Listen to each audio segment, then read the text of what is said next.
Alright, magandang tanghali po muli mga kapatid at mga kababayan Pilipino na nasa iba't ibang panig ng buong daigdig. No?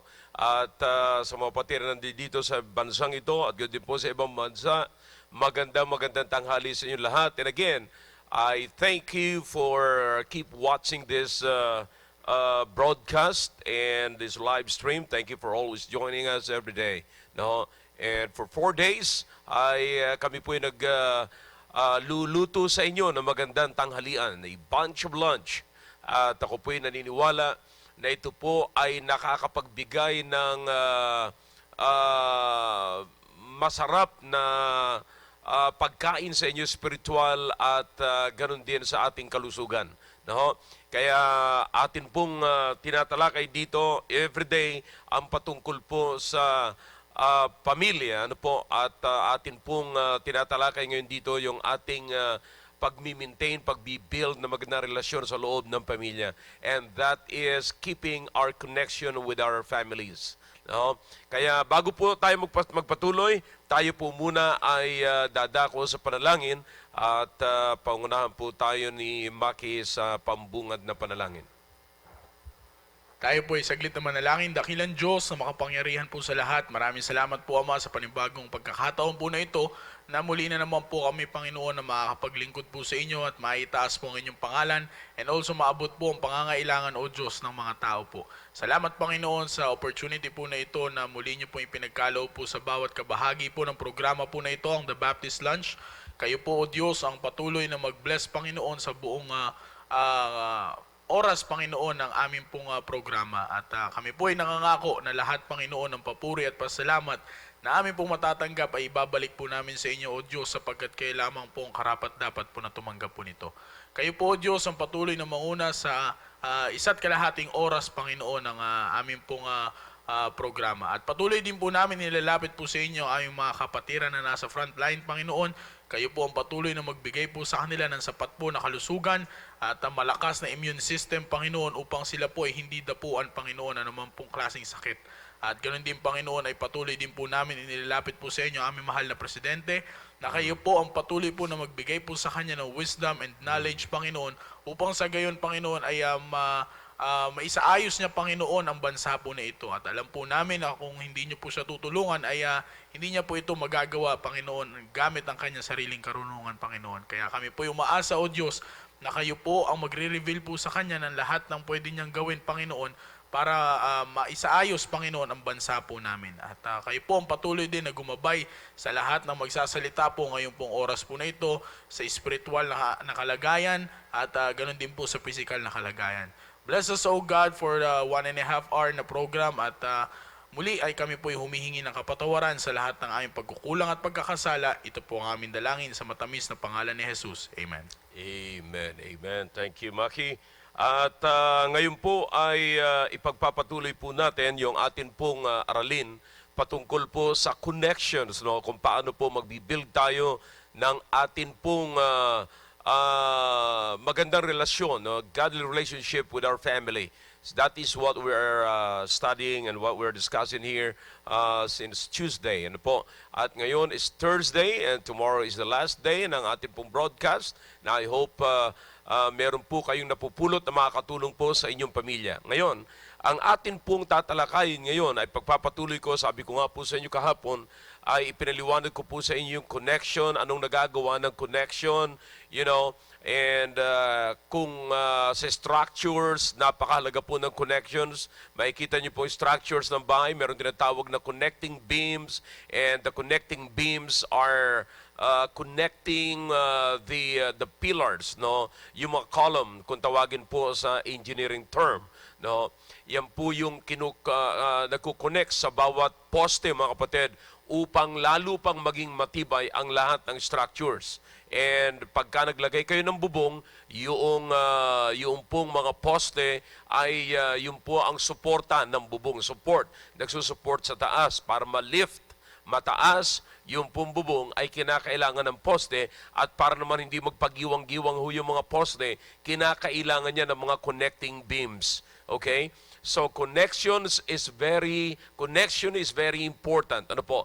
Kaya dapat po nating makita po yan in establishing or building a good relationship in establishing or building a strong family. We need to establish a good relationship and godly relationship with our family. And that is what we call connection, because relationship is a connection. Okay? Now, dito po sa talata po sa 1 Corinthians chapter 7, meron po ditong napakagandang talata sa verse number 3. Verse number 3. Alright? Now, sabi po na Biblia, let the husband render unto the wife due benevolence, and likewise also the wife unto the husband. Okay? Ibig sabihin, parehas, kabilaan.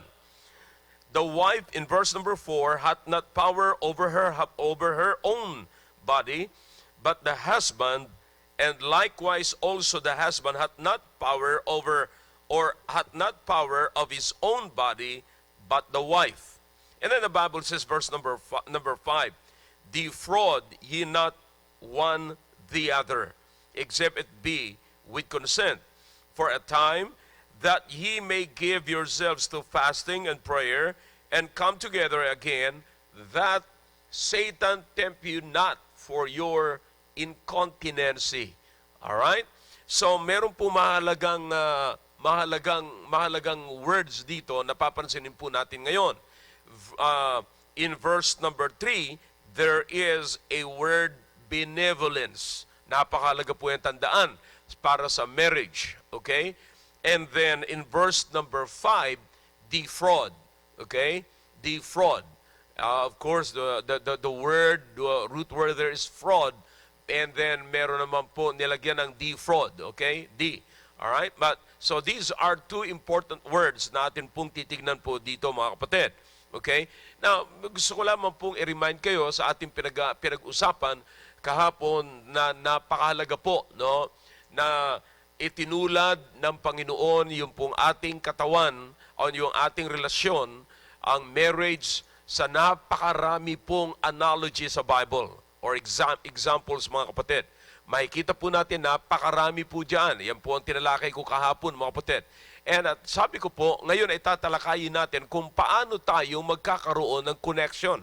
Kung paano po tayo makakapag-establish ng magandang relationship. Pero, ang tatalakayin ko muna ngayon ay doon muna sa mag-asawa. Kung meron pa tayong time, bukas naman, ay sa mga anak naman. Okay? Pero ngayon, sa mag-asawa, kung paano po tayo mag-establish ng connection. Alright? But let me just remind you, mga kapatid, sa pinakang simula, no, from the very beginning ng inyo pong pagkakaroon ng relasyon or marriage. Okay? Diyan po muna, babalikan po natin, mga kapatid, kasi pagka mali yung purpose natin at objective po natin ay talagang hindi na po maayos, hindi na maganda yung magiging bunga ng atin pong marriage. Alright? Now, una sa lahat, dapat pong ma-realize ng mag-asawa that marriage will not solve a problem. Okay? Let me say this again.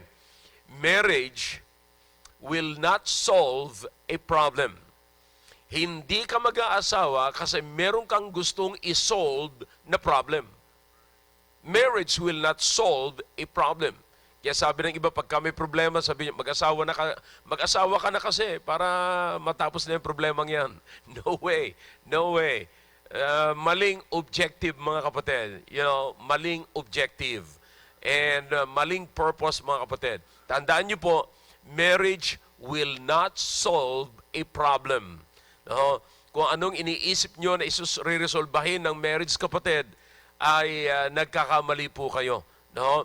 Dapat makita po natin from the very beginning, sabi ko po sa inyo kanina, nung nauna natin pinag-usapan, that the purpose, God's purpose for marriage is to reproduce. Okay? Bakit? Lahat ng creation ng Panginoon ay designed for production. Okay? Now listen, gusto ng Panginoon, mga kapatid, na ang tao ay mag-multiply. Pero hindi ka inatasan, ang tao'y hindi inatasan ng Diyos na magmultiply outside marriage. Okay? So multiplication is within the boundary of marriage. Outside marriage, multiplication is illegal. Alright? I hope na susundan niyo po ako, mga kapatid. And alam ko marami nang nininervyos ngayon. Okay? But ang aking tinatalakay po ngayon is that marriage will not solve a problem. Okay? It will not solve a problem. Number 2, marriage will not create will not create a problem. Okay? Marriage will not create a problem. Maaaring may mga taong nagsasabi, alam niyo, hindi ko to problema. Wala akong ganitong klaseng problema nung ako'y binata pa o nung ako'y dalaga pa. Nagkaluko-luko ang buhay ko nung ako ay nag-asawa na. You see? Yun namang iba, samantalang yung iba sinasabi, ang buhay ko loko, kaya hindi maganda ang buhay ko, kaya siguro dapat mag-asawa na ako.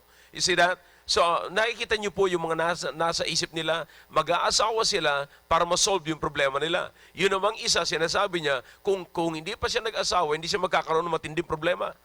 Kaya ang matinding problema, sinasabi niya, nung siya'y nakapag-asawa. No. Hindi po yan totoo. Ano po? Ipapakita ko po sa inyo, mga kapatid, no? ang realidad ng marriage. No? So, again, God will not design, listen to me now, God will not design marriage para ho sa tao if that will create a problem. Okay? You see? Now, if God designed marriage, or if marriage will solve a problem, mga kapatid, napakaraming pamamaraan ang Diyos para ma-solve ang problema ng tao outside marriage. See? Now, hindi kaya nga po, mga kapatid, hindi po kailangan ang marriage to solve a problem. Because that is not God's design. You see? Hindi po dinisign ng Diyos ang marriage to solve a problem. Hindi rin dinisign ng Diyos ang marriage to create a problem. Okay? Pero ano ngayon ang marriage, mga kapatid? Alright? Makinig kayong mabuti at manginig. Alright? Marriage will reveal your problem. Alright? Let me say this again. Marriage will reveal your problem. Alright? Naalala niyo unang sinabi ko, marriage will not solve a problem, nor create a problem, but it will simply reveal your problem. Okay? Sabi mo, alam mo, wala akong problema hanggat wala akong problema nung wala pa akong asawa eh. Pero napangasawa ko tong hipokritang ito or hipokritong ito, nagkaproblema at nagkaluko-luko na ang buhay ko. No. Hindi mo lang nakita yung kalokohan ng buhay mo. Hanggat hindi ka nagkaroon ng asawa, doon na-reveal ang problema mo. Alright? There's the first thing. Yung immaturity mo ay hindi mo una nakikita yan. Sapagkat wala ka pang pagpapracticean o wala ka pang na-encounter na problema. Most of our immaturity, mga kapatid, nire-reveal po yan o lumalabas po yan nung nagkaroon na kayo ng partner. Nung nagkaroon na kayo ng asawa. Nakakita na po ba kayo ng babae na akala mo ang ganda-ganda? Ang amo ng mukha, ang tinutino. Pero nung nagkaroon na ng relasyon, nagkaroon na kayo ng connection, mga kapatid, nakita nyo, lumabas yung kanyang kalokohan, lumabas yung kanyang kaimaturan, lumabas yung kanyang, matampuhin, lumabas yung, immaturity was revealed by marriage. See? Ganun din naman yung lalaki. Nakakita kayo ng lalaki, nakala mo kung sinong lalaki talaga na macho, malaki ang dibdib, may muscle, may bigote pa, may tattoo pa. Kala mo talaga totoong lalaki. Pero nung napangasawa mo, mga kapatid, nakita mo yung kanyang immaturity, isip bata. isip bata, nag-aak na parang bata, saan ka nakakitang machong-machong, ganda ng katawan, may tattoo pa? Nung nagka-problema kayo, umuwi sa bahay, iniwanan ka at pumunta sa nanay niya? Gusto pong bumalik gusto pong bumalik sa saya, sa ilalim ng saya ng nanay niya. See? Saan nagsusumbong? Sa nanay niya. Nakakita ka na ng mga lalaking ganyan na nagsusumbong sa mga babae pagka nagkaroon ng problema sa asawa niya, saan pumupunta? Sa mga kaibigan niyang babae, kanino nagsusumbong? Sa babae. Ay kalalalaking tao, may tattoo pa, macho pa, nagsusumbong sa babae. Buisit na yan. See that? So makikita niyo, kapatid, yung kanyang immaturity. See, anong nag-reveal sa kanya? Marriage. Marriage reveals problems. See? So makikita niyo po, hindi po siya nag-create. Sabi natin, kung di pa ako nag-asawa. So para bang yung marriage ang nag-create ng problema? No, it's not marriage ang nag-create ng problema. May dati ka ng problema na hindi nga lang nakikita sa'yo. Nakita lamang yan sa iyo nung nagkaroon ka na ng partner sa buhay mo. Doon lamang yan. Doon lamang lumabas yan. You see that? Yung immaturity mo, akala mo okay ka na, akala mo ang galing mo magdesisyon. Nakakita na ba kayo na manager pa yung iba sa opisina, yung iba may maganda pa silang mga pwesto sa kanilang mga, yung iba pa, sundalo pa eh. Parang pag nagkwento pa sa gera, akala mo talaga walang kamatayan eh. Pero pag nag-asawa, iyak. Lumabas yung kanyang immaturity, nagsusuntok yung bintana, sugat-sugat ang kamay, nagbabasag ang mga baso, natalsikan yung paa, sugat yung paa. Kala mo nakipagyera. Nagwawala pala kasi ayaw tumigil yung asawa niya at hindi niya alam kung anong gagawin niya. Kaya anong ginawa mo? Anong ginawa niya? Naglupasay na parang bata. See that? So lumabas po yung kanyang immaturity sapagkat dahilan sa nakakita siya ng problema sa loob ng bahay, pero ang dati, yung kanyang ugali na ito ay sarili at dala-dala niya bago po siya nag-asawa. You see, naunawaan niyo po ba, yung maturity ay lumabas lamang nag-asawa ka. Pero ang totoo niyan, dala-dala mo na yan bago ka nag-asawa. See that? Now, another one. How about your selfishness? Yung ugaling makasarili. You see? Na akala natin wala tayong ugaling ganyan. Akala natin okay lang. Kasi nung nagliligawan, my goodness, kahit na bituin, susungkitin at ibibigay, pabababain ang langit para siya ay makaranas ng langit, you know. Pero alam niyo mga kapatid, pag nag-asawa na silang natitira na lamang doon, mga bituin. Pag nagsama na sila, yun na lang ang nakikita ng kanyang partner, mga bituin, wala na ho yung langit. See, bakit mga bituin? Yung kabubugbog na nakakita ng bituin. See? So makikita po natin mga kapatid, lumabas na po yung kanyang selfishness. Ang bawat isa ay may kaugalian pong ganyan. Tanggapin po natin yan. Tanggapin po natin na meron po tayong ugaling makasarili. Okay? Now listen, bakit po? Paano po nabuo yang makasarili niyan? Tandaan nyo, ilang taong kayo nakapag-asawa? Yung iba sa inyo, mga 25, yung iba sa inyo, 30, yung iba sa inyo, 55.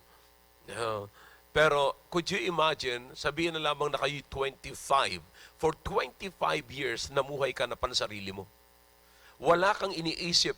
No? Naalala niyo ba, lumaki ka sa piling ng magulang mo. Lalong-lalo na po ito. Ito ang sinasabi ko, masakit po ito sa mga kalalakihan. Ang mga kalalakihan na super dependent sa kanilang mga nanay. Super dependent sa kanilang mga magulang. Ano po ang ibig sabihin nito? Lahat ng kailangan niya, hinihingi niya sa kanyang magulang. Lahat ng, pabor hinihingi sa kanyang mga magulang. Ang nabuo sa isip niya, siya lamang ang papaboran ng kanyang magulang. So wala siyang naisip na palabas. Puro pa kanya, puro pabor sa kanya. Puro kabutihan para sa kanya. So wala siyang naisip na palabas. Hindi niya man lang inisip na maging blessing siya sa kanyang magulang because most of the time, yung ating isipan ng mga kabataan, mga kapatid, ay nakafix sa may responsibility ang aking magulang sa akin. Kaya dapat gawin niya ito. So hindi naiisip ng mga bata ngayon na siya ay may responsibility rin sa kanyang magulang. Kaya nga po, in 25 years, ganun ang nasa isip mo, or 26 years, o kung ilang taong ka man nag-asawa, ganun ang nasa isip mo, makasarili. Alright? So dala-dala mo ito. Kaya minsan sasabihin niya, sige nga, ayoko na sa pamamahay na ito, mag-aasawa na lang ako, magtatayo na lang ako ng sarili kong pamilya. Ayun, nagtayo ka ng sarili mong pamilya, dala-dala mo yung ugali mong makasarili. Akala mo wala kang ganun. Pero nag-asawa ka na ngayon, pina-practice at doon ngayon lumabas ang iyong pagiging makasarili. Okay? Nung lumabas yung iyong pagiging makasarili, ayun, nireveal na ng marriage. Nagkaroon ka na ngayon ng problema. Ngayon sasabihin mo lang, mabuti pa hindi lang ako nag-asawa, kung kailan nag-asawa ako, saka pa ako nagkaroon ng problema. No, may problema ka na muna bago ka nag-asawa. Nireveal lamang sa iyo nung ikaw ay may asawa na. Naunawaan niyo po yan. Kaya napakahalaga po nito mga kapatid. Kaya nga po mga kapatid, sinasabi ko po sa inyo kahapon, dapat titignan po natin kung saan nanggaling ang marriage. If you will go back, if you will go to the book of Malachi chapter 2, no, 14 and 15, no, hindi po yan patungkol. Malachi 3:10 po yung sinasabi ninyo. Hindi po yan tungkol sa tithes and offering, okay? Malachi 2:14 and 15, hindi ko na po babasahin yan.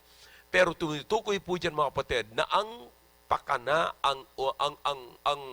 ang nag-originate, ang nag-fix ng marriage mga kapatid ay walang iba kundi ang Diyos at hindi po tao. Okay? Now, saan po nanggaling ito? Sa Diyos. Tapos ang sabi po sa Hebrews, marriage is honorable. Ngayon, kaya nga po mga kapatid, napakahalaga po na tignan po natin ito para makita po natin yung connection. Pinanggalingan po ng ating connection. Sabi niya, Pastor, may connection naman, ayos naman ang connection ko. Pinipilit kong mag-connect naman sa aking pamilya, pero bakit parang may trouble pa rin? Now, ang tanong ko sa iyo, husband or wife? Okay? Listen, if you're trying to connect yourself to each of you, doon sa partner ninyo, doon sa asawa ninyo, let me ask you a question. Ikaw muna, ang tanong ko sa iyo, saan ka nakakonect? Baka naman kinukonek mo ang sarili mo sa iyong asawa, pero nakakonek ka naman sa material na bagay. Kaya minsan nagiging problema sa loob ng tahanan, material things, at cause yan ng problem, ng chaos sa loob ng tahanan, sapagkat nakakonek ka sa material which is corruptible and full of trouble. You see? So saan ka nakakonek ngayon? Bago mo sabihin, Pastor, nakakita na po ba kayo ng lalaki na ang yabang niya sa kanyang pamilya, sabihin niya, pambihira kayo, ako na nga naghahanap, ako na ang naghahanap ng pera, ako nang bumubuhay sa iyo. Hindi ko naman kayo ginuguto, may tirahan kayo, may damit kayo, may pagkain kayo, may sakyan kayo, lahat nasa inyo. Ako na, tapos ganyan pag ginagawa niyo, see that? So anong pinapahayag niyo mga kapatid? Ang connection, kung saan nakakonect, yung nagsasalita na yon, nandun po ang problema.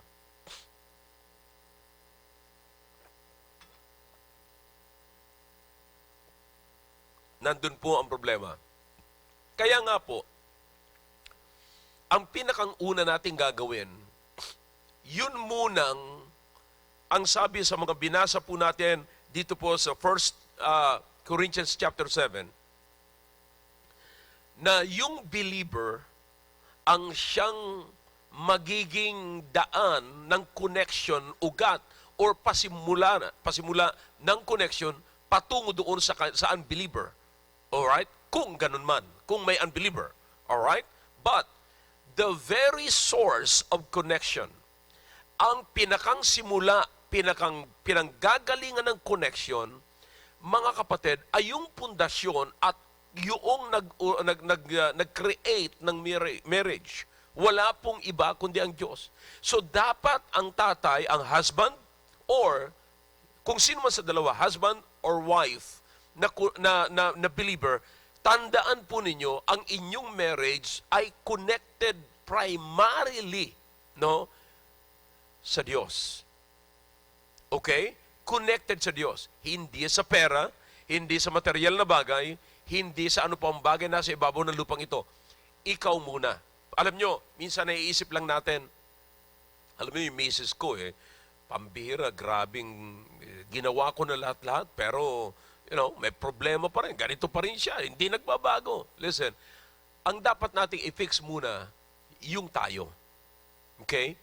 Kung tayo ang magkukonek sa ating misis, at kung yung misis ang magkukonek sa kanyang husband, ikaw muna o ako muna ang dapat ayusin. Ayusin ko muna yung source ng connection ko. Okay. Now, my question first is this. What is the source of your connection? How is it? Okay? So, pagkatapos mong ma-check yan, pagkatapos mong maayos yan, kasi sabi ko nga sa inyo, hindi yung marriage ang nag-create ng problem, kundi yung marriage lang ang nag-reveal ng problem. So sa iyo nang galing yung problem, dala-dala mo na bago ka nag-asawa. That's why kinakaling i-fix mo muna yon. Kaya kung connected ka sa Diyos, ang Diyos ang mag-fix ng sarili mo bago ka pumasok sa pag-aasawa. Alright? Now, sinasabi ko, wala akong perfect na marriage. Walang perfect. Wag mong asahan na pagka nag-asawa, wala na kayong magiging problema, walang ganyan. Pero ang pinakamaganda mga kapatid, ganito. Pag nag-asawa ka na alam mo na kung paano i-deal ang problema, alam mo na yung labanan, you are matured enough, na kung paano i-handle your situation. Ako'y naniniwala na hindi po tatagal yung problema. Hindi po magiging mabigat yung problema. Hindi magiging dahilan ng pagwatak-watak ng pamilya yung problema na mag-a-arise sa loob ng tahanan. You see, kung maayos yung ating connection. You see, na parang sa kuryente ho yan, nagba-brown out naman Nagkakaroon naman ng power failure Pero pagka alam po natin kung anong gagawin natin, bumabalik naman Wala namang problema See, nakakabalik naman kagad yung power mga kapatid See? So, same thing sa atin po ngayon.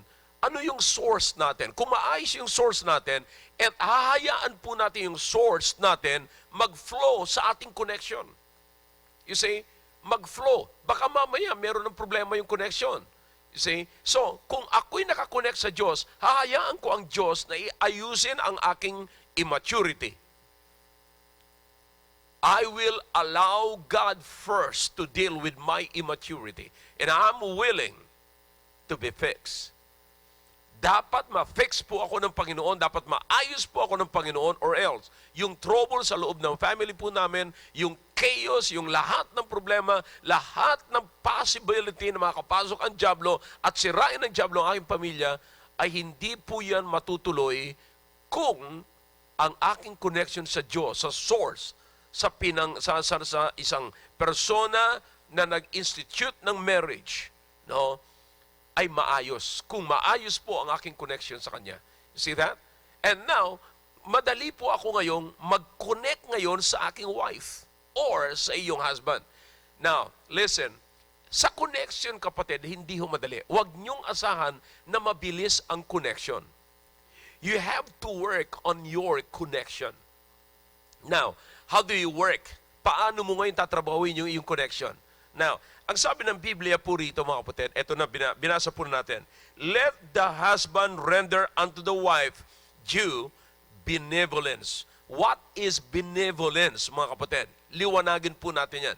Benevolence means kindness in all aspect as a conjugal duty. In this passage right here, within the context, ang ibig sabihin po nito ay kindness in all aspect as a conjugal duty. So tandaan niyo mga kapatid, listen now, ito po yung sinasabi ko po sa inyo, na kapag kayo'y nag-asawa, kailanman huwag nyo nang isipin na kayo'y mag-isa. Kundi kayo ay inisa. Iba ho yung ikay mag-isa at kayo ay inisa. Yung salitang pinag-isa, yun po ang tumutukoy sa isang conjugal duty. Meron ka ng conjugal responsibility. Alright? Now, kaya nga po ang sabi ng Biblia rito, makikita niyo po, let the husband render unto the wife due benevolence. Alright? And, may and, hindi but and, sabi ng Biblia. likewise also the wife unto the husband. You see, wag mo lang tignan, wife, na ang husband mo ang may duty sa'yo. May duty ka rin sa husband niya, sa husband mo. You see, minsan, I hope everybody understand and everybody can testify, no? Na maraming mga misis ang maangal sa loob at umaangal sa loob ng pamamahay na naghahanap ho ng panahon, laging naghahanap sa kanyang asawa. Para bang yung asawa niya lang ang may duty sa kanya at siya'y walang duty sa kanyang asawa. Okay? Now, it is kindness. Alright? Now, if you will define yung kindness, mga kapatid, at pinakang aruk-arukin nyo po yung pinakang malalim na ibig sabihin niyan, alam nyo po ang ibig sabihin niyan? Understanding. Because you can never be kind to anybody that you do not understand. You see, you've got to understand someone in order to be kind to him. You see, or to her. Now, kinakailangan po ng pangunawa ng mabuti. You see, alam niyo mga kapatid, ang away sa loob ng bahay ay hindi pagkakaunawaan. Ang ibig sabihin niyan, meron tayong hindi inuunawa. Meron tayong hindi inuunawa. Kaya dapat po makita natin ng lubusan dito ang nais ipahatid ng Panginoon sa atin. You see, so what's the problem now? Sabi ng Biblia, let the husband, wag ko nang pahabain yung verse, let the husband or the wife render due benevolence to each of you, to each other. You see, bakit po? Sapagkat napakahalaga po nito, mga kapatid. This is kindness in all aspect. Hindi lamang po ito kindness sa gusto mo. Madali po tayong maging mabait sa gusto natin. Paano ngayon kung merong hindi mo nagugustuhan sa partner mo? Paano ngayon kung merong kang hindi nagugustuhan sa iyong asawa? Would you be kind to him or to her? You see? So the Bible says, in all aspect. And brethren, kindness is understanding, and therefore understanding is your duty to your wife or to your husband. Hindi ka pwedeng magwala-wala dyan sabi, ayoko minti, ayoko ng ganyan, hindi ko pwedeng unawaan, hindi ko ito naunawaan. Kung hindi mo naunawaan, pastor, kung hindi ko naunawaan ang aking asawa, anong gagawin ko? Unawain mo. Bakit? Sapagkat, kapatid, ang sabi ng Biblia, this is your conjugal duty. It is your duty to be kind to your husband. It is your duty to be kind to your wife. It is your duty to be understanding to your husband, to be understanding to your wife. It is your duty. Kapatid, hindi mo dapat kailanman isipin ang separation. Okay? Now, eto na ngayon. Second word na napakahalaga, na involved sa connection. Okay? Now, benevolence is very important. Okay? Now, pinag-uusapan pa lamang po natin ang husband and wife. Okay? Para patuloy kayong naka-attach sa isa't isa at patuloy mga kapatid na humihigpit ang inyong magandang relasyon, makapag-establish kayo ng godly relationship in order to establish a strong family. Now listen, this is what you need, benevolence. What is that? Kindness in all aspect. As a conjugal duty. Duty mo yan bilang isang asawa na maging mabait, maging maunawain. Unawain mo. Kasi kailanman, hindi ka magiging mabait sa iyong asawa kung hindi mo inuunawa ang iyong asawa. Lagi kang tigre sa iyong asawa kung hindi mo siya uunawain. Hindi ka kailanman mabait. Ang ibig sabihin, in all aspect, when she is good and when she is bad. Pastor, hirap pala mag-asawa. Yan na, kaya nga sabi ni Paul kung tatanungin niyo ako, gusto ko magbinata ayokong ako'y mag-asawa, sabi ni Paul Oh. Tayo dapat maging honest. Kung hindi natin talaga kayang ayusin ang sarili natin, ayaw natin paayos sa Panginoon. Mas maganda, wag ka lang mag-asawa para hindi na, mas matindi ho yun. Di ba? Dalawa, pinag-isa. Kung dalawang may tupak na pinag-isa, matinding tupak yun. Di ba? Yeah, matinding pinabigat yun. Ikaw may topak na, may topak pa yung isa, pinag-isa yung dalawang may topak, ay patay. See that? See that? Now, so ano po ang dapat nito? May conjugal duty, tandaan niyo po yan, be kind. Be kind. Alright? Now, I hope naunawaan niyo. So this is about connection. Alright. The second word dito na napakahalaga, drop down to verse number 5. Okay? Defraud. Alright? Defraud. Okay? Now, naalala ko itong word nito, defog. Pagka sa ating sakyan, mayroong defogger, di ba? Defog. Pag may moist, pag may mga fog, i-defog mo, pinalilinaw. Defraud. Alam nyo ba, tinignan ko ito mga kapatid, ang ibig sabihin nito, despoil. Despoil. Na ang ibig sabihin, may negative yung salitang D, yun po ay negative. Okay? See? Despoil. Now, so sabi ng Biblia rito, dalawang negative po rito. Defraud ye, and the next word is not. Another negative. Alright? Now, wala tayong magagawa. Ganito inilagay sa Biblia to No? Dalawang negative dito, na ang yung pinagsama mo yung dalawang negative na ito, ang kalalabasan po niyan ay isang positive. Okay? Alright? Now, so, defraud ye not one the other, except it be with consent for a time. The word defraud is same with the word despoil. So, pagka sinabihan mong despoil not, anong ibig sabihin yan? Spoil. You see that? Anong ibig sabihin? Spoil. Ang sabi yan, huwag mong i-defraud yung iyong wife. Except it be consent. No? Except it be with consent. Or pinapahintulutan just for a time. You know? So, may mga pagkakataon talaga mga kapatid na talagang mananahimik ka, may pagkakataon talaga na ibig sabihin, hindi ka, katulad sinabi ni David, ay mag-i-stay na lamang siya sa rooftop. Pero walang tali po sa rooftop. Gusto ko lang ipaalala sa inyo mga kapatid. No, hindi sinabi ni David na pagka mayroong brawling woman sa loob ng tahanan ay pupunta sa rooftop at pupuntahan niya yung tali doon. No? Anong ibig sabihin po noon? Magpapakamatay. No, hindi rin po siya pumunta sa rooftop para tumalon. Hindi po.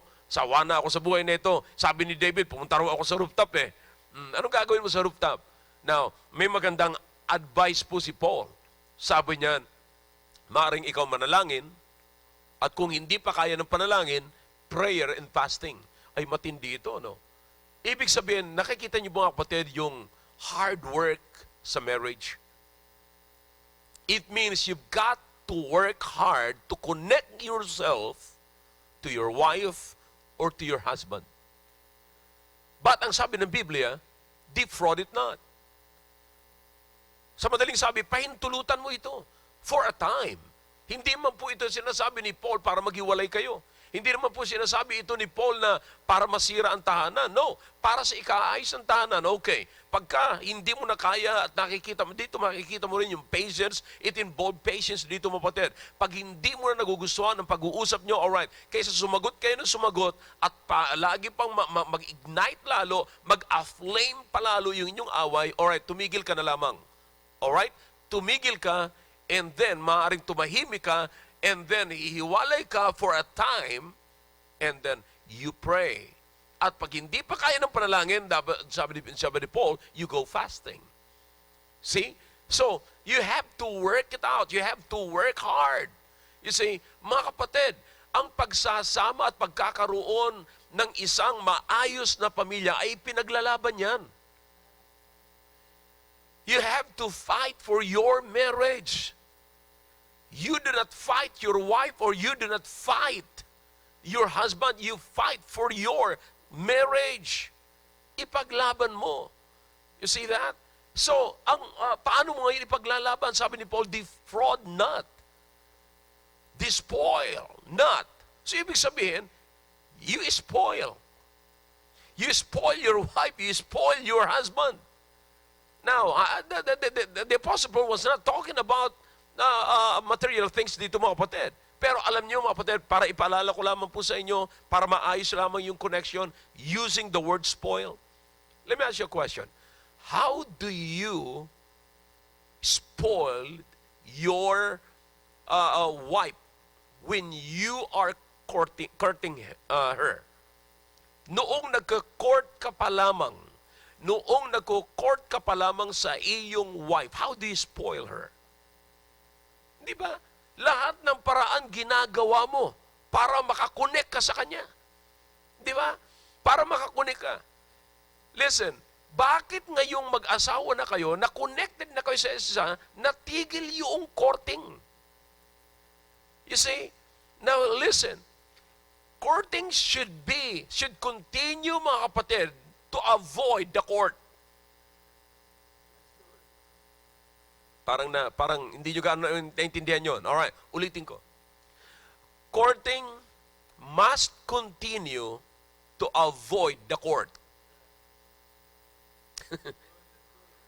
Para hindi kayo mapunta sa korte, ipagpatuloy nyo yung inyong courting. Yeah? Paano nyo nililigawan nung araw? Paano nyo kinumbinse yung iyong misis nung araw? Paano kayo na-connect sa isa't isa? Bakit ngayon, you're not working on connection, but most of us are working on this connection? See? You do not work for this connection. Work for continued good and godly connection. See? Now, kaya nga, natutuwa ako rito sa word na ito, spoil. You see? Now, listen to me now. Ibalik nyo po ito sa verse number 3, both of you, merong kayong tungkulin. Yung misis, spoil mo rin yung husband mo. Yung husband, spoil mo rin yung wife mo. You see? Akalain nyo po yan mga kapatid. Nangyayari yan nung araw eh. O, pag niregaluhan ng lalaki yung babae, anong inaiisip ng babae? Hindi rin magkanda-ugaga yung babae, halos hindi makatulog, nag-iisip, ano kayang magandang irigalo ko rin kay sweetie? Yeah. Alam nyo, nung tawag nyo nung araw, sweetie, ngayon sweetik na. Swetik. Oh, bakit? Papetik-petik na lang. Kasi nakikita nyo po ang problema ngayon. Where is now the connection? See?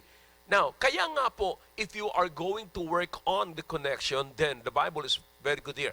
Two words that are very important. Benevolence and defraud. Spoil. I like that word right there. Spoil. See? Spoil mo yung wife mo. Ibigay mo sa kanya.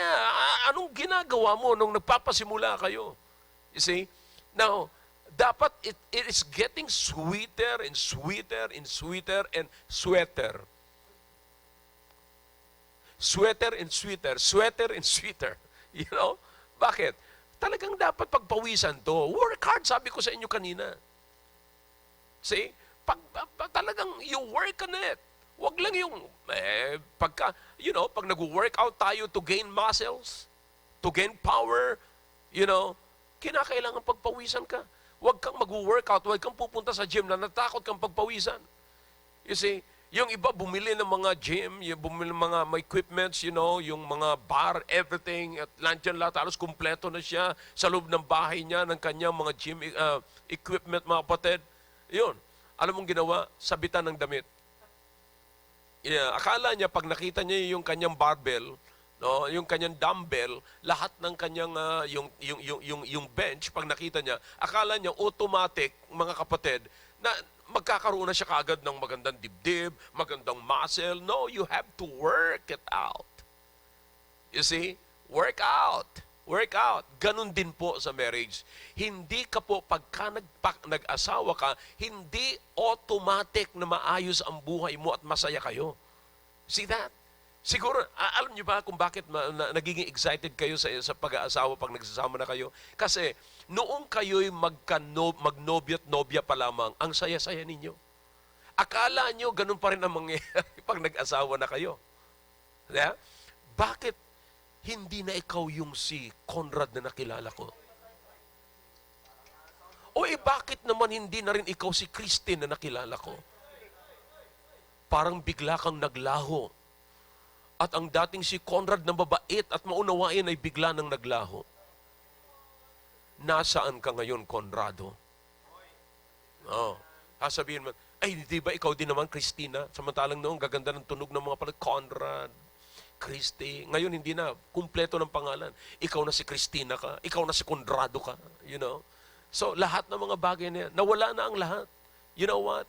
Sapagkat nawala na yung ini-spoil mo siya dati. Now, listen, by the way, don't get me wrong. Don't get me wrong when I use the word spoil.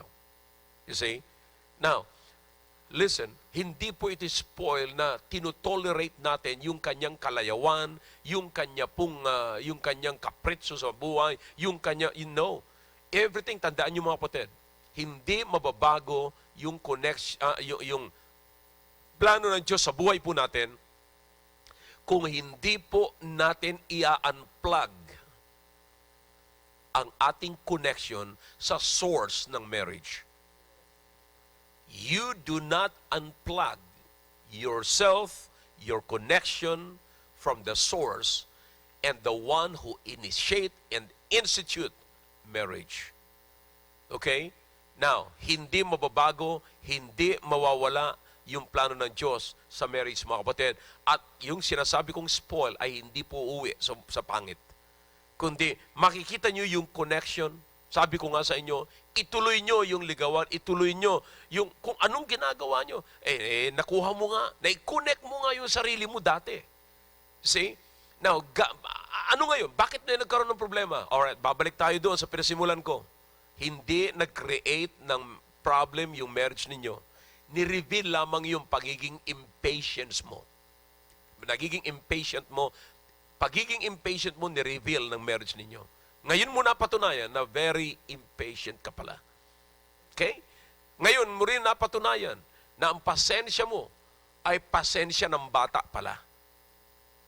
Ikaw pala ay isang matampuhin. Hindi ba nakakalungkot, mga kapatid? Yung ibang mag-asawa ngayon, mahigit 50 na, pero ang kanilang pasensya ay pang 6 years old, pang 7 years old, pang 10 years old. Nagtatampo-tampo pa. You see? Mga kapatid, I'm telling you, kung sa akin, take it or leave it. Take it or leave it. Ibibigay ko sa iyo ang gusto mo sapagkat yan ang gusto mo. Okay? Enjoy it. Bakit? I don't want to be selfish and ayokong magtiis sa isang bagay na hindi ko dapat pasukin. See? Now listen, you've got to stick doon sa ginamit ng Diyos sa iyong source, sa principles ng source ng iyong marriage. See that? So, two words that are very important in this study this morning or this afternoon. Okay? Benevolence and defraud. Okay? What is benevolence? Kindness in all aspect. Okay? Sa lahat, when she is bad or when he is bad, be kind to him and be kind to her. Okay? In all aspect. Listen, tandaan niyo po ito. Pag sinabi po nating duty, kapatid, whether you like it or not, you've got to be. You've got to be. Kinakailangan mangyari po yan. Kasi kung hindi po yan mangyayari, kapatid, it's no longer duty. Hindi na po yan magiging duty. Kundi yan po, mga kapatid, ay magiging parang kalayawan na lamang. Mga kapatid, hindi po pwede sa pag-aasawa ang kalayawan. Sa pag-aasawa, ikaw na ngayon ay gaganap ng iyong tungkulin. Alright? Tungkulin na po yan. Whether you like it or not. Para bang pagpapasok ka sa trabaho, papasok ka sa trabaho, may mga araw, may mga umaga na parang ayaw mong gumising, may mga umaga na parang ayaw mong kumilos, ayaw mong maligo, ayaw mong masumakay sa sasakyan, magpara ng jeep, at ayaw mong, ayaw mong pumasok sa trabaho. But listen, sapagkat tungkulin mo at kailangan mo yon, you have to do it whether you like it or not. Same thing in marriage. Kindness is a conjugal duty in all aspect. When you are tired, be kind. When you are busy, be kind. When you are in trouble, be kind. You see, kapag ka mabigat ang iyong pakiramdam, be kind. At hindi lang be kind, whether you like it or not. Because it is your duty, spoil your partner. Spoil your wife. Naku, pastor, ang tindi nito Spoil your husband.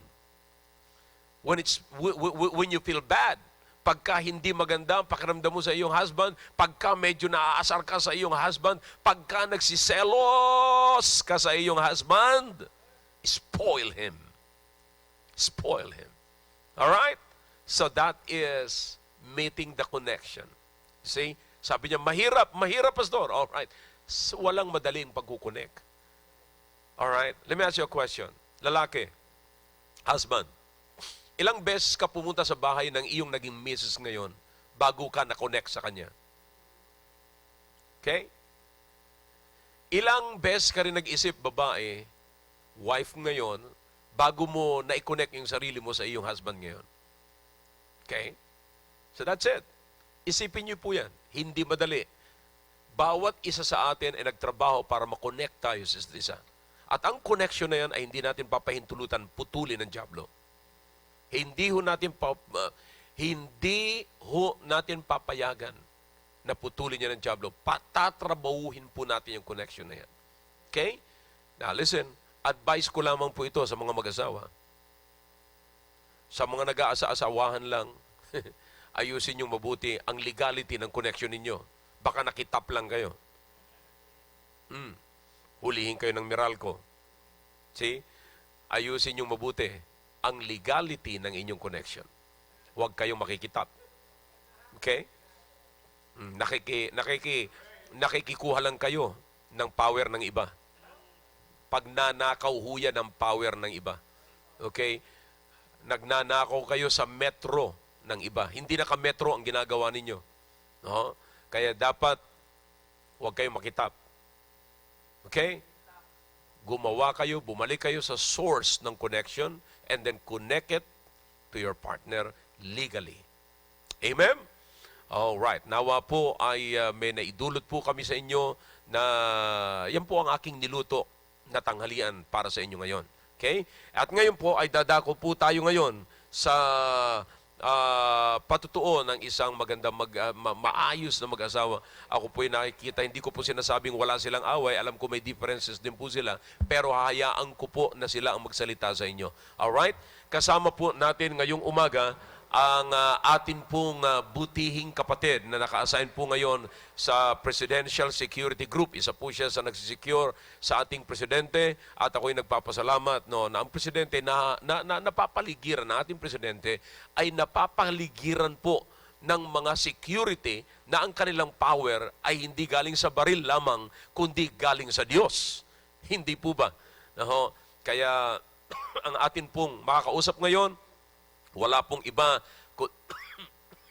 kundi ang isa po sa mga presidential security officer po ng ating presidenteng si Presidente Rodrigo Roa Duterte. Wala pong iba kundi si Commander Julian Dolor. Commander Julian Dolor, magandang hapon po sa inyo and thank you for joining us this afternoon. At maraming salamat at alam ko po, sir, na kayo po ang inyong sasabihin, kaya sasabihin yung dalawa ni Ma'am Marnele ay magiging pagpapala po sa ating tagapakinig ngayon. Alam niyo po, alam ko meron kayong magandang niluto para po sa tagapakinig po natin ngayon at sigurado ko po na sila'y mabubusog. Kaya Commander Julian Dolor, magandang hapon po. Nasa linya na po kayo at salamat po sa inyong pag-join sa amin ngayon.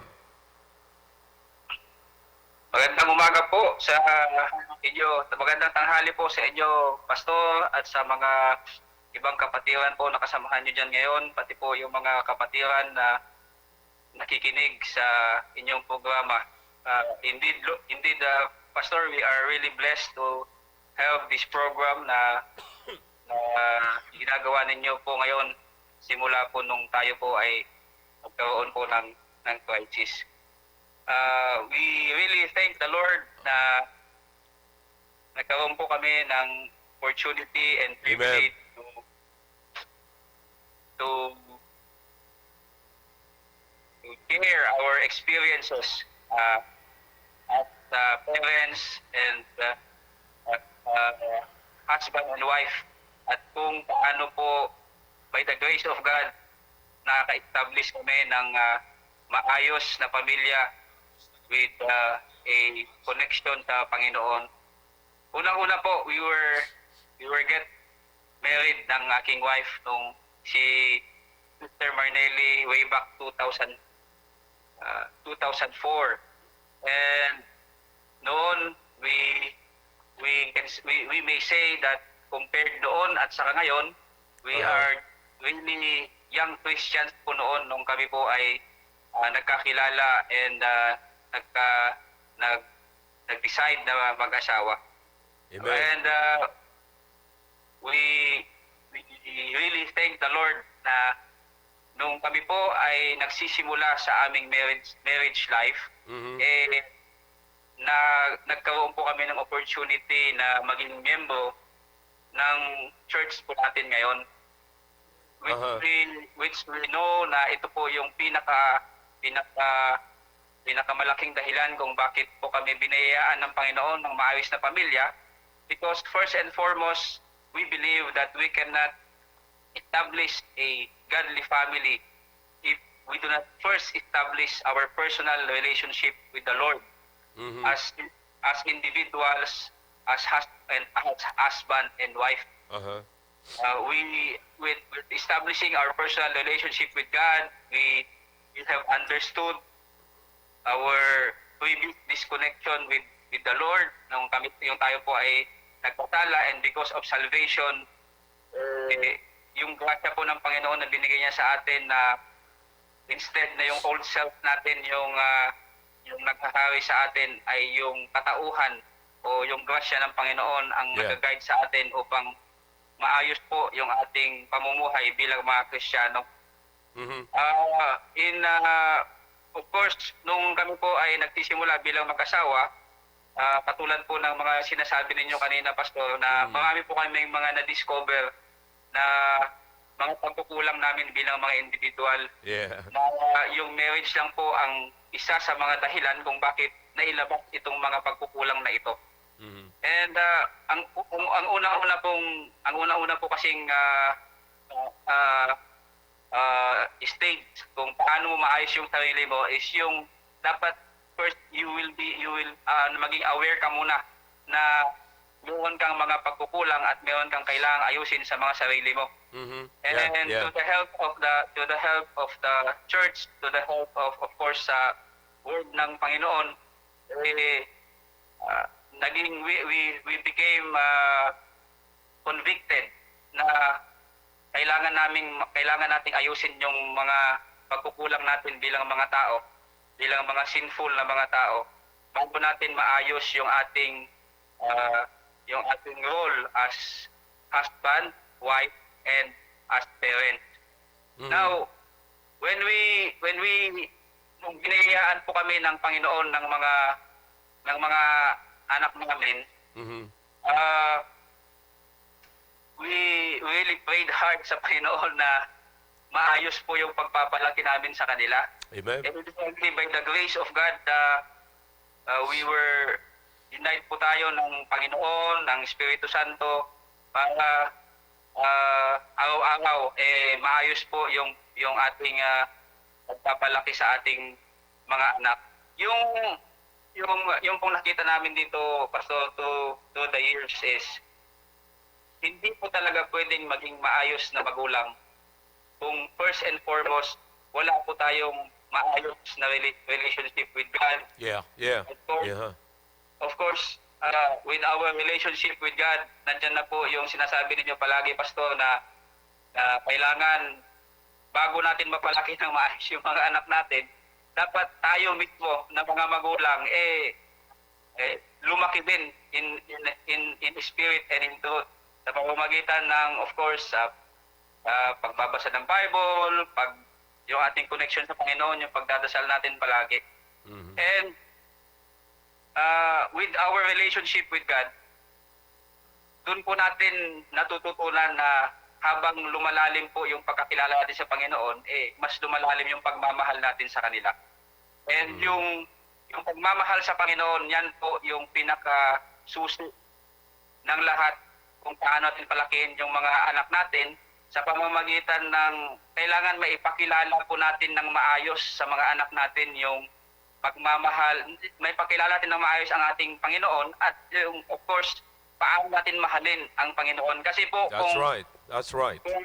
kung ang nakikita po ng mga bata sa atin, Pastor, yung human na nature natin as parents, sigurado ako na marami po tayong pagkukulang kahit sabihin yeah. po natin Pastor na palagi tayong nag-attend ng church, palagi tayong nagdadasal, palagi po tayo nag-devotion. Meron pa rin lalabas na makikita yung mga bata na Yeah. na part of our human nature Yeah, as yeah. parents. Totoo po Now, yan. opo, ngayon po, ang ini-instill namin sa kanila, Pastor, ngayon sa amin ngayon, lalong-lalo na po ang aming panganay ay 14 years old na, ang aming pangalawang anak ay 8 years old na. Ano na po talaga sila, kung hiramin ko pa yung mga salita ng mga kapatiran dyan sa church, tao na talaga sila.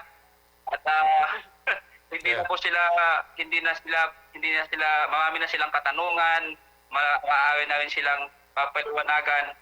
At yung nakikita po namin dito, Pastor, yung sinasabi ninyo palagi na yung galing sa Deuteronomy 6 verse 7 na turuan natin sila na mahalin ang Panginoon. Yeah, yeah. Sa lahat ng pagkakataon, kapag tayo ay umuupo, kapag tayo ay naglalakad, kapag yung tulad po ng sinasabi nyo na habang kayo po ay nagdadrive sa sasakyan ninyo, patuloy na tinuturuan natin yung mga anak natin upang mas lalo nilang makilala at mahalin yung ating Panginoon. So, sa stage po ng pagpapalaki namin ng mga anak namin ngayon, Pastor, pinapa-intindi na namin sa kanila yung about yung kasalanan, about disobedience, na kapag po sila ay hindi po sumusunod sa mga sinasabi namin at sa mga inuutos namin sa kanila at sa mga pangaral na galing sa salita ng Panginoon, ay ang kanilang accountability ay hindi lang sa amin bilang kanilang mga magulang, kundi ang accountability na they have their personal accountability sa Panginoon na siyang lumalang sa ating lahat-lahat. Yeah, yeah. And Tama. and we really thank the Lord, Pastor, na at their very young age, si JJ 14 years old, si Jeremiah 8 years old, nauunawaan nila po ito. Yeah. Amen. So, Wow. ang pinakamatindi po talaga, Pastor, na yung pa rin, Pastor, ang pinaka nakikita ko na yung consistency at Yeah. yung persistence natin Yeah. bilang magulang na palagi silang i-remind na kumbaga yung masanay sila, Pastor, sa lifestyle ng Kristiyano, Yun. na nagkaroon sila ng pagmamahal sa pag-attend sa church, Sunday morning, Sunday evening, Yeah. Wednesday evening, at saka ngayon, Pastor, we are really blessed na mayroong puppet lunch at saka Amen. party show. Pastor, yung isang nakita rin namin dito, Pastor, sa pagpapalaki ng mga anak namin is kailangan nila talagang, of course, ma-build yung personal relationship nila with the Lord. Doon po magbubunga, ang bunga po nun, Pastor, is obedience, accountability sa Panginoon, respeto po nila sa magulang, respeto nila sa isa't isa bilang magkapatid, respeto nila sa mga nakakatanda. At higit sa lahat, Pastor, kapag nagawa po nila yon, Pastor, is talagang mas malalim po talaga yung kanilang yung kanilang resolve na sumunod sa hindi lang sa amin kundi sa kagustuhan ng Panginoon sa kanilang mabuhay po. Si Marnelli po, Pastor, meron pong konting sharing din. All right, thank you. Thank you very much, Commander Julian, sir. At malaking blessing po yun na narinig mismo sa tatay, no, na, busy rin sa kanyang trabaho. And lalong-lalo na nandiyan kayo sa tungkulin na ganyan, no? Pero nakita po namin ngayon na kung paano mo kinip yung connection na yan, hindi lamang sa iyong asawa, kundi maging sa iyong mga anak. Pakinggan din po natin ngayon si Ma'am Marnelli. Ma'am Marnelli, magandang hapon po and thank you for joining us this afternoon po. Good afternoon po, Pastor, at sa lahat ng mga nakikinig. Para sa kaalaman niyo pong lahat, kung si Brother June ay produkto ng prayer ni Sister Cynthia, ako po ay produkto ng prayer ni Brother Julian. Oh. I was an unbeliever when we met, and then I got saved along the way, and then we decided to get, so nung nagpakasal po kami, nakilala ko na yung Panginoon. Talagang 180 degrees ang pag-ikot ng buhay ko. Kasi Wow. masyado po akong career-oriented, wala akong pakialam sa mga damit, and I really bless the Lord na kayo po, Pastor, kayo ni Ma'am Lerma dati, never ko pong narinig na I never felt loved by you. And I think it was the greatest blessing that I had. Amen. I was so blessed na, okay pala kasi yung iba nga ayaw nilang mag-Christian kasi nag-change ka ng damit, ganyan. Pero ako po, naging natural sa akin. Ako mismo ang nagtapon ng mga damit ko nung na-convict na po ako. Pero Wow. it took some time. So, sa lahat ng kapatiran natin na nakikinig na ngayon na hindi pa kayo nakakapag-change sa it's okay. The Lord will deal with you in His perfect time. Wow. And it is beautiful po pag yung Panginoon mismo ang nag-work sa inyo. Yung walang nagsabi sa inyo, hindi mo gagawin dahil napilitan ka, dahil mahiya ka sa mga tao sa church. Hindi po ganun yon. Dahil pag nag-move po yung Holy Spirit sa buhay mo, talagang pati kayong masaksak paano niya kayo binago. So, nagpapasalamat talaga ako kasi pinag-pray po ako ni Julien. Yeah. Bago po kami, hindi ko po alam kung na-challenge daw po siya sa akin kasi first time na nakikita ng sina-challenge ang word ng Panginoon. Kasi ganun po ako. I was very intellectual yung mga tanong ko sa kanya. Little did I know that I was nothing. That God just spared me. That's why I was still alive during those times. Yeah. So, nagpakasal po kami. I was very young. Akala ng mga tao, buntis ako kasi 23 years old lang po ako nung pinasal kami. Wow. Sabi ko sa kanila, Child "Hindi abuse." po ako I was the wife of his youth. Yeah. Karamihan kasi sa mga huya, yung mga huya, karamihan na nakabiktima ng child abuse. Pagka may gathering po kami ng mga classmates niya, talagang nalulula yung mga mista niya. Sabi ng mga mista niya na, alam na, Julien, child abuse ka. Pero lang naman po, 27 po siya nun. So 4 years lang naman yung gap namin. Nagpapasalamat po talaga kami kasi parang pagka po pala binago ka ng Panginoon, ihahanda niya po lahat. So you just have to obey. Wow. I really testify that I am a product of full obedience. I never owe God. Kasi po, nakumpisa ko yung journey ko dun sa Davao po na church.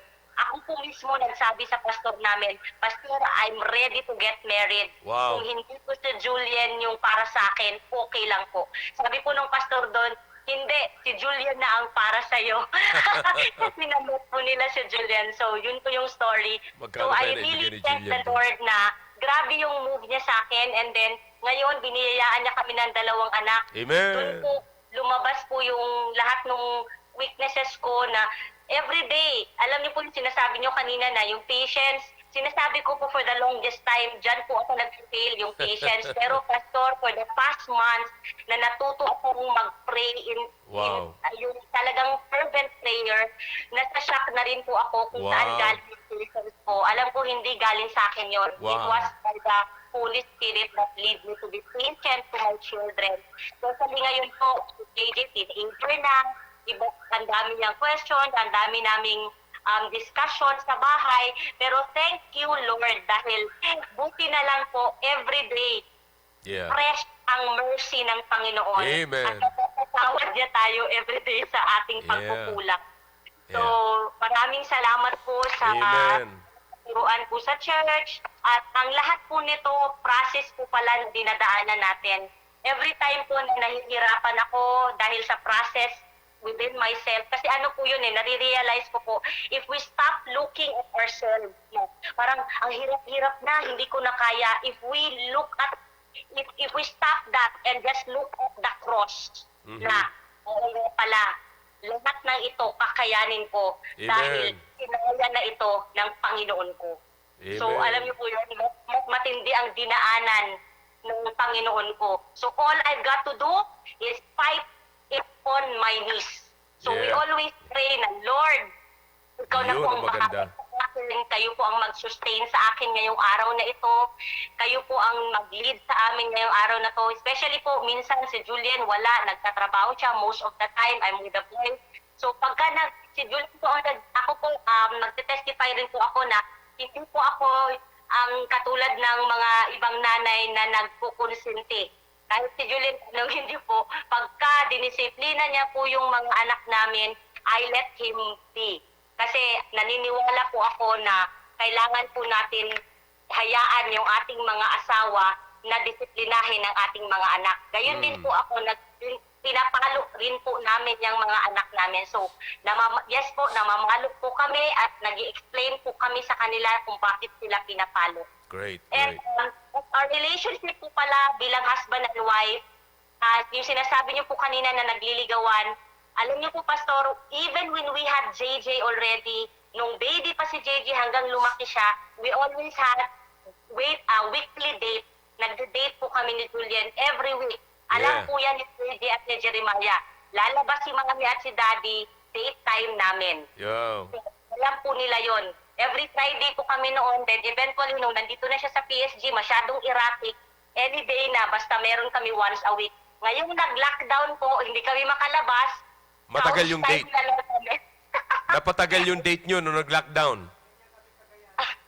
Hanggang sa Sunday na po ang date dahil lockdown na. Yeah.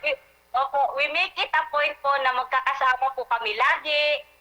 We are more, alam mo po, ano pala, Pastor, pagka lumalago ka in your faith, ano na rin po pala, nag-iiba yung patience level mo. Kaya sabi nga namin, kung bibiyayaan pa tayo ulit ng Panginoon ng another batch of children, sabi namin, mukhang masahaba yung patience namin dun sa dalawa dahil tinuruan na kami ng Panginoon. That's right. That's right.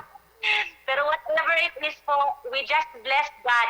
We thank you, Lord, for everything. Thank you po, Pastor, sa walang sawang pagpapakita sa amin sa pagmamahal ng Panginoon. Amen. You've been an epitome of God's love by showing us the love of God through your compassion, through your teachings. Maraming salamat po talaga. Amen. Buti na lang po napunta kami sa church na ito. Alam Amen. namin all is well because Amen. tama yung ating mga prinsipyo, tama yung church na naroroonan namin. So, to Wow. God be the glory po. Thank you po. Amen, amen, amen. So maraming salamat po, Commander Julian at Ma'am Marnele. At napakagandang testimonies. Kung makikita niyo po yung ating monitor, marami pong nagsasalita po dyan na nabibless sa patutuo po ninyo. Alright. So maraming salamat po. At siguro sa mga susunod ay si JJ naman ang kakausapin ko, no, pagka tungkol sa kabataan. No? Amen. At ako'y naniniwala na siya ay nakikinig ngayon at napaka-blessed nila na meron silang magulang na katulad po ninyo. Maraming salamat po, Commander Julian at Ma'am Marnele. Thank you, Pastor. God Thank you bless po. God bless you. Opo, alright. Narinig po ninyo ang testimony, napakagandang testimony ng mag-asawa. Ito po ay halos noong hindi pa nagla-lockdown, ay nakikita ko po, ito yung mga pamilya na lagi pong connected din po sa akin. I mean, lagi po sila nag-update sa akin. Pag mayroong special mission, si Commander Dulor, ay lagi po silang nag-update po sa akin. Kaya salamat naman. Napakaganda, tama yun. Sabi ni Ma'am Cynthia, si Brother June ay bunga ng panalangin ni Ma'am Cynthia. Si Ma'am Marnelli naman ay bunga ng panalangin ni Commander Julian. Could you imagine that? So mga kapatid, yan po yung sinasabi ko sa inyo kanina. Kung kinakailang manalangin at pag-fast, yeah, go ahead, do it. So you can keep the connection. Amen? So that's all for today para po sa ating family. And the spiritual side ngayon ay maririnig po natin ngayon ang kalusugan. At sa konting minuto pang natitira, ay salamat sa Panginoon ang ating butihing nurse na kasama po natin dito. Si Brother Conrad ay meron po siyang magandang ipapahayag po sa atin patungkol po sa digestive system. No, kung paano po ito nagtatrabaho at ganoon din po yung ating appendicitis, mga kapatid. Okay? Brother Conrad, sir. Yeah, maraming salamat po, Pastor. So, mayroong konting minuto na lang po tayo natitira. So, medyo bibilisan ko na lang po ito, no? Pero at least magkaroon po kayo ng idea about po sa digestive system at kung paano ito kumikilos sa ating katawan, no? Ngayon, ano ba yung digestive system, no? Ang digestive system, it is designed to turn the food we eat into nutrients which the body uses for energy, growth, and cell repair. Okay? So, makikita po natin, so from solid to liquid po yan. Okay? Ganun po ang mangyayari niyan. So, kinain po natin like yung biscuit. Okay? Yung biscuit na kinain po natin is solid, then mapupunta po yan sa tiyan po natin or sa digestive tract po natin, it will become to solid to liquid form. Okay po? Ang digestive system po natin is made up of a digestive tract. Okay? Other organs that help the body break down and absorb food. Okay? So mag-start po tayo sa ating mouth. Okay po? Doon po nangyayari yung first digestion po natin. Okay? So mouth. Ito po yung ating teeth. Okay? Teeth. At ang ating tongue. Okay? At ang ating salivary glands, ito po yan, salivary glands po natin yan. Salivary glands. Okay po? So, dito rin po yung epiglottis po natin. Okay? Epiglottis. So, sige, dito muna tayo sa teeth. Okay? Mainly, ang mouth po natin, dito nangyayari yung sabi ko nga, yung beginning ng digestion natin. Okay? So, meron akong bibigay na mga, alam nyo ba yung tongue po natin? Ang dila po natin is, tongue is the only muscle in the human body that works without any support from skeleton. Okay? Yan po ang dila po natin. So, most likely kasi ang muscle, ang dila po natin is muscle. Ang most likely ang muscle is naka-attach yan sa skeleton. Pero ito lang po ang muscle na wala pong skeleton. Okay po? At kung ang dila po natin is the strongest muscle in the human body. Okay? Yan po ang pinaka strongest muscle sa human. Bakit ko po nasabi yon? Dahil yan, nandyan po yung muscle na to ay nagiging elastic, nafo-fold po natin ang dila po natin. Okay? At itong muscle na ito, nagtatrabaho ito, itong dila natin, nagtatrabaho pa rin to kahit tulog na tayo. Kasi ano yan doon sa paglunok po natin, yung saliva, kahit tulog na tayo pa rin lumulunok, nagtatrabaho pa rin to. Kaya siya yung strongest muscle in the body. Okay? At alam nyo rin po ba yung teeth natin? Okay? It's like a fingerprint. Okay? Hindi tayo parehas ng set of teeth. Yung set of teeth mo ay hindi parehas sa set of teeth ko. Unique po na ginawa ng Diyos yung teeth ko sa teeth ng ibang tao. Wow. Okay? Ganun po yan. So, unique po ang pagkakagawa ng teeth. It's para siyang inahalintulad siya sa fingerprint ng tao.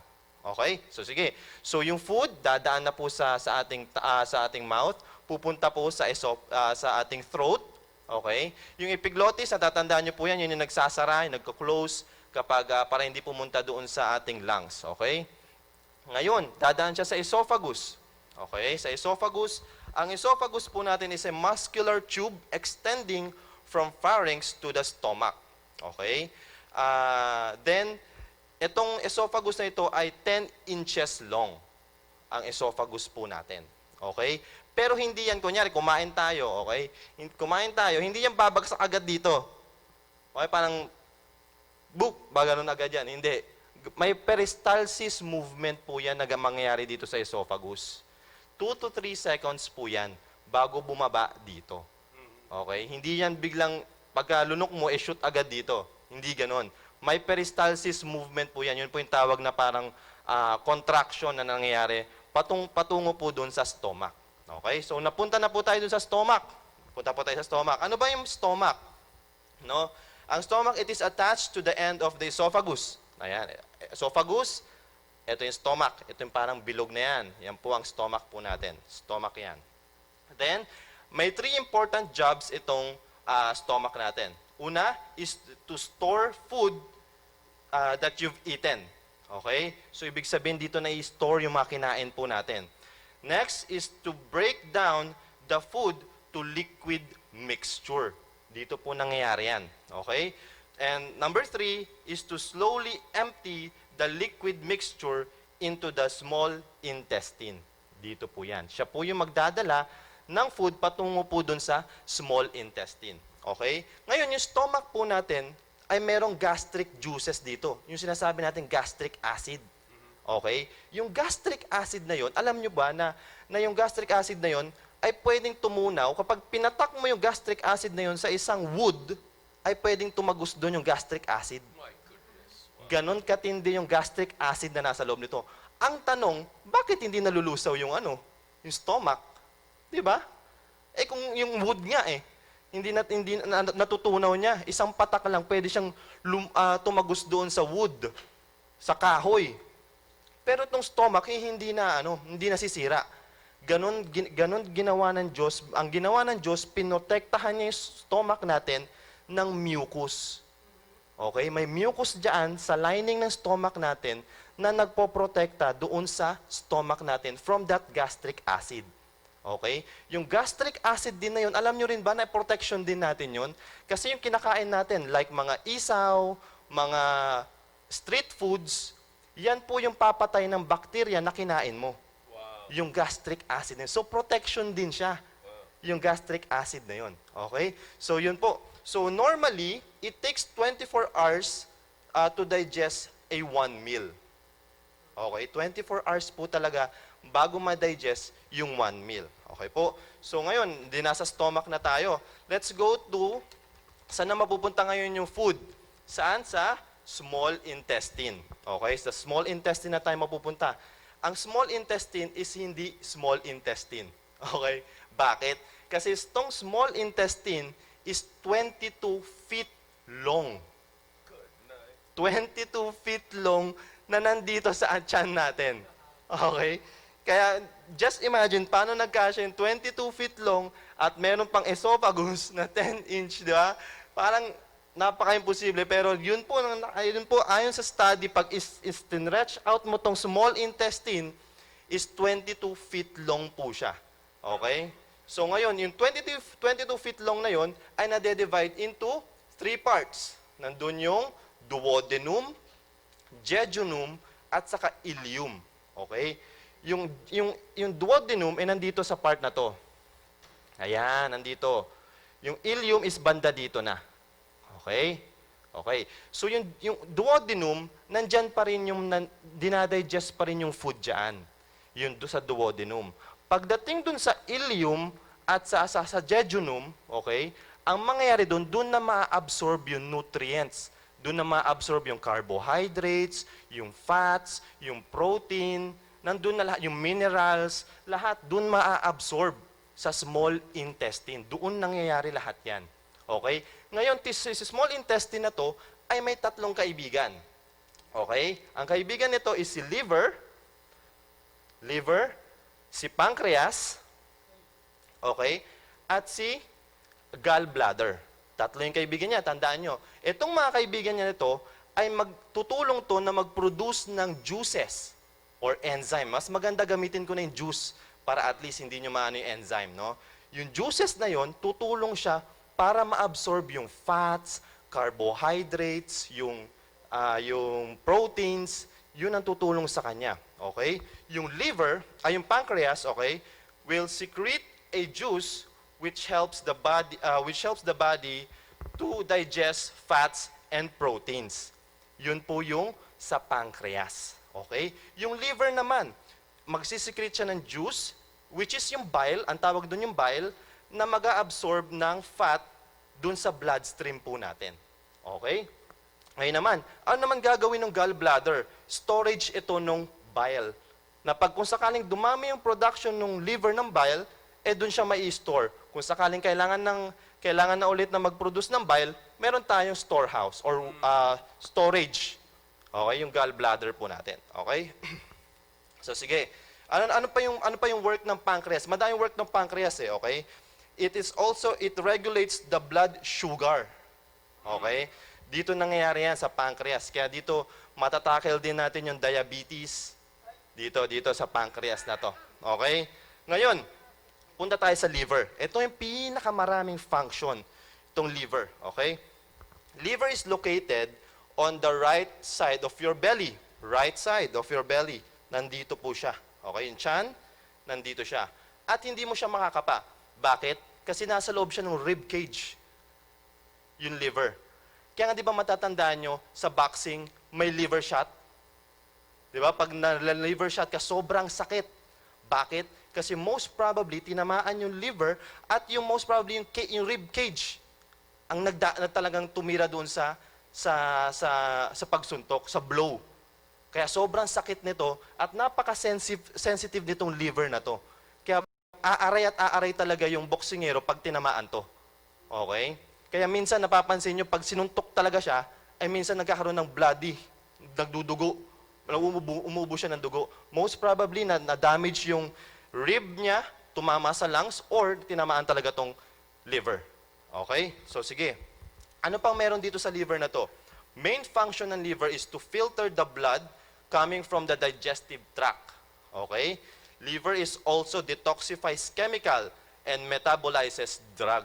Okay? Ito yung nagme-metabolize ng mga drugs natin. Okay? Next, it is also make proteins which important sa blood clotting natin, yung liver. Okay? Madaming function to. At alam nyo ba itong liver na ito is the second biggest organ sa ating katawan? First is yung skin, next is yung liver. Okay? At itong liver is the only organ, take note of this this is the only organ that completely regenerate. Okay? Itong liver na ito, ay ito yung nagre-regenerate. Ang kailangan niya lang is 25%. Ito lang. 25% at mabubuo na ulit siya. Wow. Okay, kung like for example, merong kailangan ng liver transplant. Dinonate ko to. Binigay ko to. Okay, binigay ko to kay Sister Christy. Okay, binigay ko yan. Okay, binigay ko yan kay Sister Christy kasi kailangan niya ng liver transplant. Okay?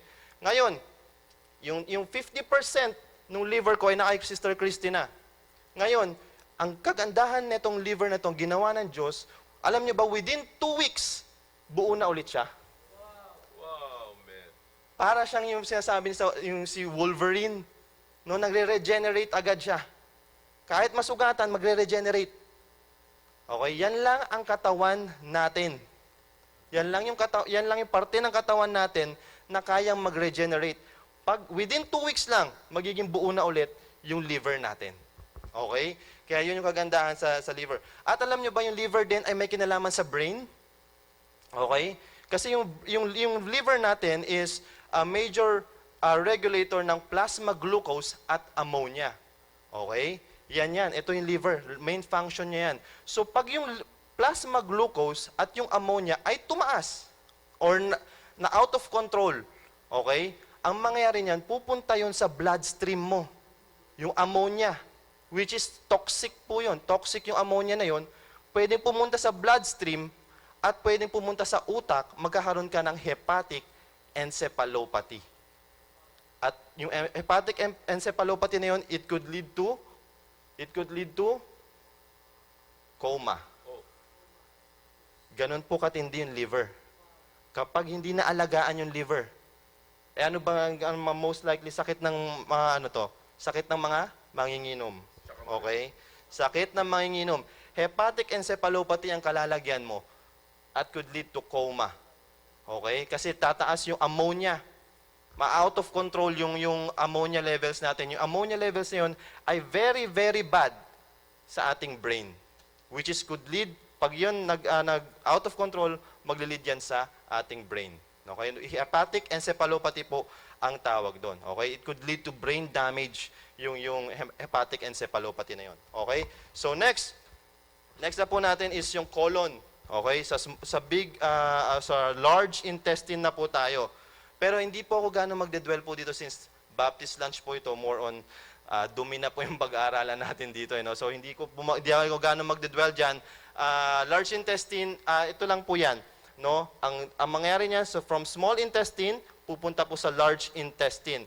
Ang size po ng large intestine natin is 5 to 6 foot long. Okay? 5 to 6 foot long. Okay? So, ito po yung parts ng large intestine po natin.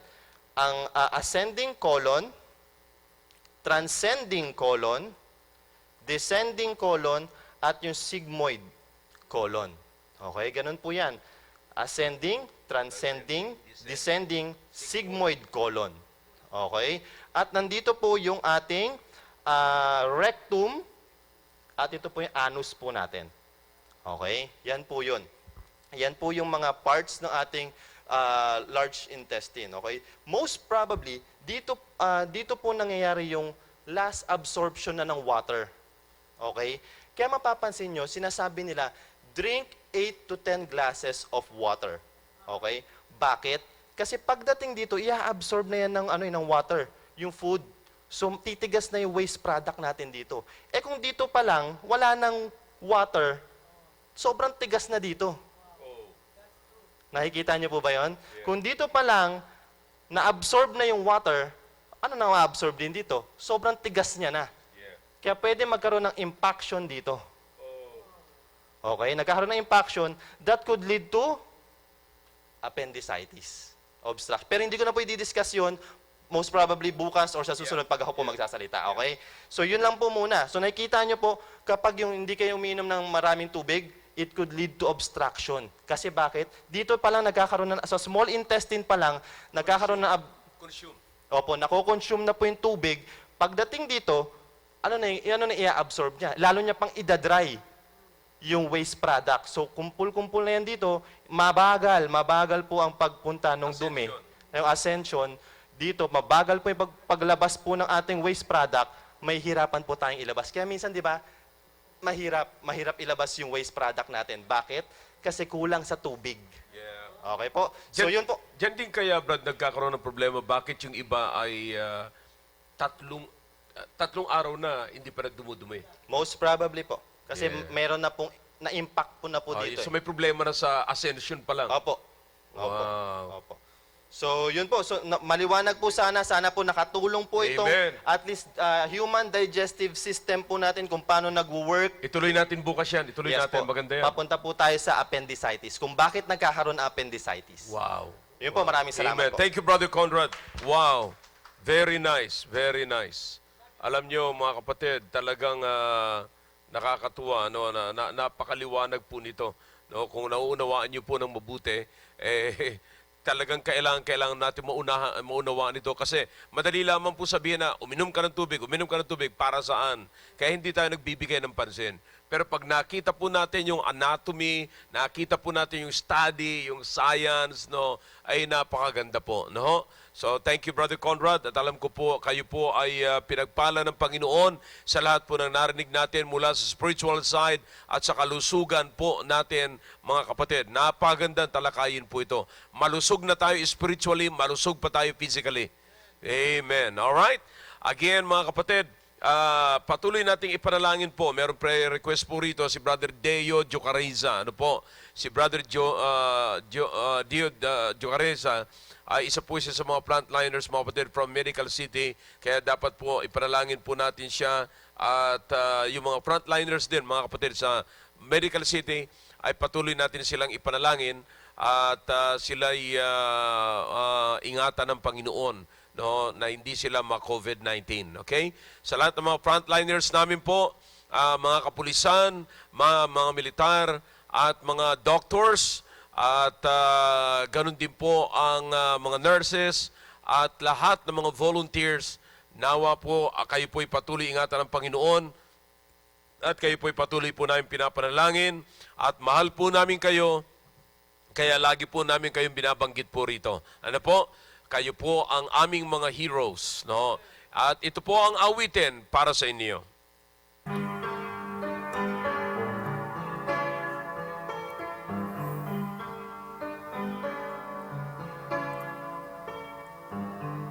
See all the wounded, hear all their desperate cries for help, pleading for shelter and for peace. Our comrades are suffering. Come, let us meet them at their need. Don't let a wounded soldier die. Come, let us pour the oil. Come, let us bind the hurt. Let's cover them with a blanket of His love. Come, let us break the bread. Come, let us give them rest. Let's minister healing to them. Don't let another wounded soldier die.